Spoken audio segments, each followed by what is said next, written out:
ராவோட main ஈவெண்ட்ல நடைபெற்ற contract signing எல்லாருக்கும் தெரிஞ்சிருக்கும். அந்த கான்ட்ராக்ட் சைனிங் முடிஞ்சதுக்கு அப்புறம் பின்னாடி என்ன நடந்துச்சு, ஆஃப்டர் த ரா என்ன நடந்துச்சுன்றத தெரிஞ்சுக்கலாம். அதெல்லாம் தெரிஞ்சுக்கிறது முடியும். நீங்க நம்ம சேனலை சப்ஸ்கிரைப் பண்ணி வச்சுங்க. இதே போல இன்ட்ரெஸ்டா ரெஸ்லிங் பார்க்குறவங்க ஃப்ரெண்ட்ஸ்க்கு இந்த வீடியோ ஷேர் பண்ணி விட்டுட்டு தொடர்ந்து பாருங்க. ஃபர்ஸ்ட் ராவோட மெயின் ஈவெண்ட்ல கான்ட்ராக்ட் சைனிங் நடக்குது. அந்த கான்ட்ராக்ட் சைனிங் ஆரம்பிக்கும் போதே ரோமன் ரெயின்ஸ் நீ என்ன அக்னாலஜ்மெண்ட் பண்ணணும் அப்படின்ற மாதிரி சொல்றாரு.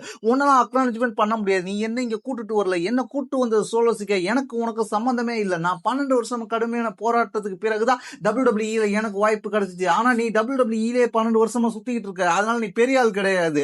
நான் பெரிய ஆள், உள்ள வந்து நான் உன்னை தோக்கடிக்கிறேன் அப்படின்ற மாதிரி பேசுனேன். கடுப்பான ரோமன் ரெயின்ஸ், நீ வந்து உன்னோட ஃபேமிலிக்காக வந்திருக்கன்னு சொல்லியிருக்க. நீ 7 குழந்தை வச்சிருக்கிற, இல்ல 107 குழந்தை வச்சிருப்ப, அதை பத்தி எனக்கு கவலை இல்லை. அதுக்காக நீ வந்து என்ன எதிர்க்க முடியாது. நம்ம குடும்பத்துல ஒரு ஆள் முன்னேறாங்கன்னா அவங்கள அக்னாலஜ்மெண்ட் பண்ணி தான் ஆகணும் அப்படின்ற மாதிரி பேசுவாரு.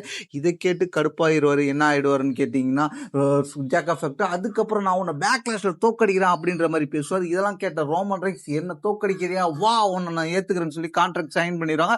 அதுக்கப்புறம் சைன் பண்ணதுக்கு அப்புறம் ஜாக் ஆஃப் ஃபேக்ட் ரோமன் ரெயின்ஸை போட்டு அட்டாக் பண்ணுவார். சப்மிஷன் மூவ் போடுவார். அந்த சப்மிஷன் மூவே வச்சு அப்படியே டேபிள்ல தூக்கி அடிப்பார்.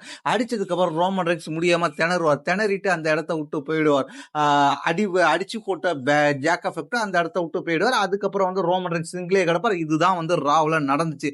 இதுதான் நம்ம ராவ்ல பார்த்திருப்போம். ஆஃப்டர் தரா என்ன நடந்துச்சு, தட்டு தடுமாறி என்ற ரோமன் ரெயின்ஸ் ரொம்ப ஆக்ரோஷத்தோட இன்னைக்கு நடந்தது போல சனிக்கிழமையில நடக்க போற பேக்லாஷ்ல நடக்காது என்பதை நான் உறுதி அளிக்கிறேன். நான் வந்து பல வருஷமா போராடி இந்த இடத்துக்கு வந்திருக்கிறேன். அதனால என்னோட நிலைமையை இப்போது நான் கைவிட போறது கிடையாது.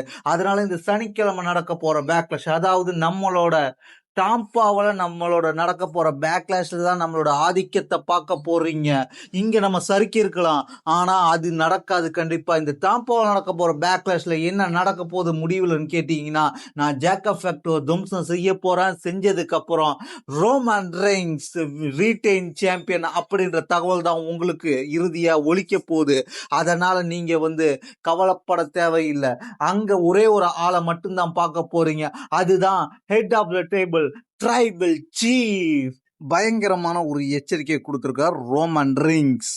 இதை பத்தி நீங்க என்ன நினைக்கின்றது கீழே உள்ள கமெண்ட் பண்ணுங்க. தேங்க்ஸ் ஃபார் வாட்சிங்.